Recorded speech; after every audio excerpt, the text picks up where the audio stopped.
শুধু গান নয়, গানের গল্প, সে ডানা মেলে উড়ে যায় অল্প অল্প একদিন, প্রতিদিন একদিন প্রতিদিন।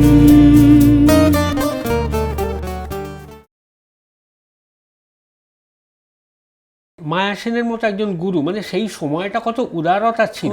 বাবা, উনি আপনাকে হাতে করে নিয়ে গেলেন, আপনি যার বাড়ির ঠিকানাটা বোধহয় খুব নির্ভুলভাবে এখনো মনে আছে আপনার। 174 রাজবিহারী অ্যাভিনিউ না? হ্যাঁ, জর্দা তো ট্রায়াঙ্গুলার পার্ক। চ্যাংলা পায়। ও মা, একদিন গ্রুপ বাই গ্রুপ খুব আনন্দ হতো মায়াজি ক্লাসে, যেমন ভয়ও করতো আবার আনন্দ হতো। যখন শেখাতো ভীষণ স্ট্রিক্ট, এবং তিনজনের পিছনে যে কি ভুল করেছে ধরতে, এটা কি সাংঘাতিক ক্ষমতা, এটা আমি ভাবতে পারি না। এই জায়গাটা ভুল করেছো, আবার করো, আমি দেখিয়ে দিচ্ছি। চিন্তা করো কি সাংঘাতিক ইয়ে, তিনজন চারজনের পিছনে এইদিকে এসো। আচ্ছা, একদিন গ্রুপ বাই গ্রুপ শেখাচ্ছে, আমি লাস্ট গ্রুপে সিনিয়র, তো উঠেছে সব, বেরোচ্ছে বিভা, আমি সবার ডাকে কেন, কি মায়াদি একটু দাঁড়াও, একটু দাঁড়াও। আর তো সব মেয়েরা চলছে, আমাকে বলে চলো আমার সঙ্গে জর্দার বাড়িতে, তুমি কাছে বেশি দূরে থাকো না জর্দার বাড়ি। তখন জর্দা কথাটা অতটা পরিচিত না, আমি দেবব্রত বিশ্বাস অনেক কষ্টে জানি, কারণ এত বড় শিবির নাম জানি না, কারণ আমি আগরতলা পাইনি। আমি হ্যাঁ বাড়ি যাবো, হ্যাঁ চলো।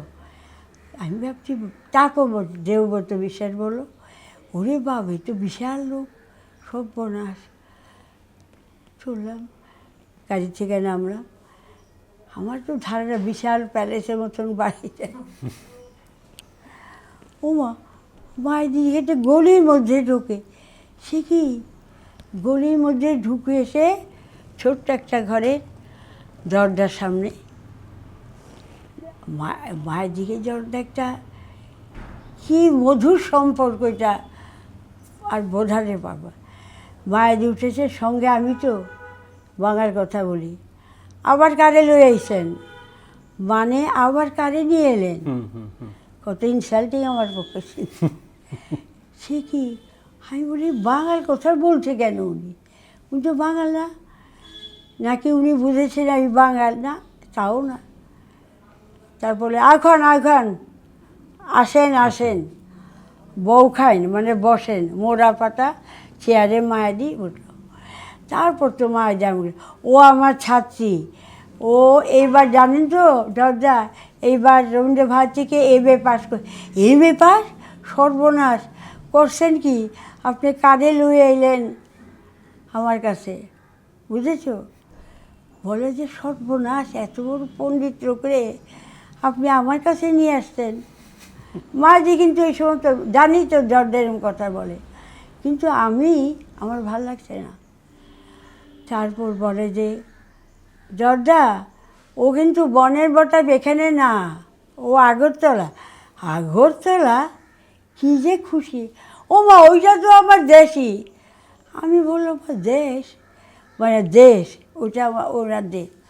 আমি তো কোনোদিনও নাম শুনিনি। আমি ভাবলাম না, হয়তো আমি তো সবাই কাছে সবাই নাম তো জানি না। আচ্ছা, খুব খুশি, তখন ভোল পাল্টে গেছে, আউকান টাকান সব ইয়ে। সেই কথাটা কিশোরগঞ্জে জায়গাটার নাম আরও বলতে, ওনার জন্ম হচ্ছে বরিশাল।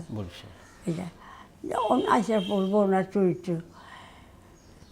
তারপরে কথাবার্তা কই থাকে, এই কাছাকাছি ও দাদা, সমস্ত গোষ্ঠী গোত্র সব জানতে চান উনি, এটা কোনো কারণ ছিল। উনি কিন্তু আমার ধারণা কনজারভেটিভ ছিলেন, কিন্তু কোনো স্বাধীনতায় হস্তক্ষেপ করেননি, উৎসাহ দিলেন পড়াশোনা সব কিছু। আর এদিকে বামপন্থী মানুষ, কিন্তু এই যে বড় বড় ইয়েরা, তারা তো ভীষণ ইয়ে করতো, থাকতেনও তো ওনার বাড়িতে বহুকাল আগে।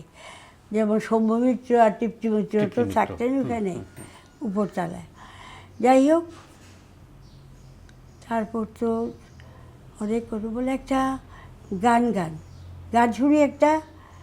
আমি সর্বনাশ করেছে, একদিকে মায়াদি আর একদিকেও এত বড়, কিন্তু গান আমাকে গাইতেই হবে। মায়াদি বলছে গাও গাও বিভা, একটা গা, তোমার যেইটা খুশি। আমি তো ঠিক আছে, গান তো কী করি, আমি ভাবি যে কত ভালো করে গাইলে ওনারও ভালো লাগবে, মায়াদিও স্যাটিসফাই যাবে। আমার তো সবসময় নোটেশনের চিন্তা, নোটেশন বাইরে যেন না মায়াদি। আর উনি যে না, সে তখন তো যাই না যে উনি নোটেশনের মধ্যে কারুকার্য করতে পারেন। পরে বুঝেছি, আমি তুমি যে আমার চাও আমি সে জানি, তুমি যে আমারে চাও আমি সে জানি, কেন রে মোরে কাদাও। আমি গেলাম এরকম সবটা গান শুনছে, তার ফাঁক দিয়ে গেছি। বলে মায়া দিদি, আমি এই যে হাত পা ছোড়াছড়িটা আমি পছন্দ করি না। হাত পা ছোড়াছড়ি ভাবছো তাল ফাঁক, এইটা কেন দিব, গান গাইব অন্তরে অন্তঃস্থল থেকে, হাত পা ছোড়াছড়ি গান। কিন্তু যাকে বলছে মায়াসেন তো ছাড়বে না। মায়াসেন বললো, মায়াদি বললো জর্দাকে, জর্দা আপনার থিওরি আমার থিওরি আলাদা। আমি এইটা স্থির করে নিই, আমি যেই স্টুডেন্টকে শেখাবো তাকে আমি সব বিষয়ে জানাবো। তালটা কি, কত মাত্রার তাল, কোন পর্যায়, কোনো রাগানি আশ্রিত কি না, তাল ফাঁক কেন জর্দা। মেয়েটিকে আমি গান শিখে ছেড়ে দিলাম, তাল জানে না, ফাঁক জানে না, গানটা কোথার থেকে আরম্ভ সেইটা জানে না। তাহলে কি আমি গান শেখালাম কি, আমার কাছে আমি ছোট হয়ে গেলাম, আমি পুরো শিক্ষা দিতে পারিনি। আমার নীতি এই। আর জর্দা আপনার থিওরি যা, সেটা খুব কষ্ট, সবাই নিতে পারে না। আপনার এই গাওয়ার মধ্যে তাল ফাঁক সব বোঝা যাচ্ছে, এটা রেয়ার, সবাই ধরতে পারে না। আমি তো এই সমস্ত স্টুডেন্টদের মানুষ করব, ফাঁকি দিতে পারবো না। এমনভাবে বলেছেন, আমি ফাঁকি দিতে পারবো না। আমি ফাঁকি দিয়ে গান শিখিনি, আমি যেখানে শিখেছি। আর আমার নীতি, আমার স্টুডেন্টকে আমি সব বিষয় শিখাই। তখন জর্দা বললো যে হ্যাঁ, আপনি আপনার নীতি বিশ্ববিদ্যালয়ে,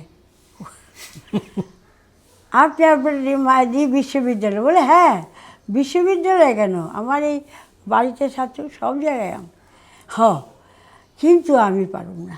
আমি এই হাত তাল ফাঁক দেখাইয়া এরকমভাবে হাত পা ছোড়াছড়ি করতে। বলে ঠিক আছে, আপনি করবেন না, আপনার গানই তো যাচ্ছে, আপনার গানের মধ্যে যে তাল ফাঁক আপনি যেইভাবে মেরে দেখিয়ে যাচ্ছেন, সেটা সবাই পারে না, পারা সম্ভব না, সেরকম মেধাবী নয়।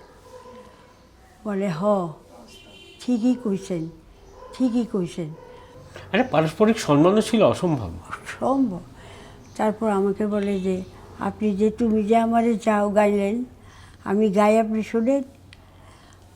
আমি বলি হ্যাঁ, তুমি যে আমারে চাও আমি সেই জানি, কেন যে মোরে কাঁদাও আমি সে জানি,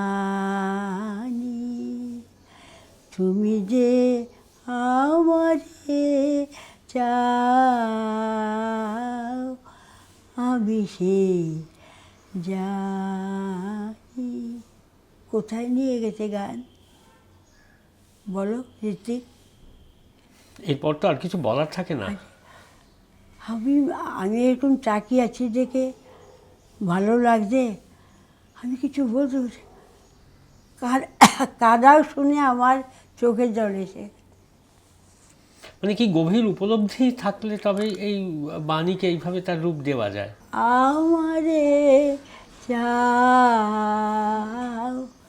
আমি সে যাই, ওই জায়গায় আপনিও পারবেন, কিন্তু একটা কথা কই, আপনি আমার মতন পারবেন।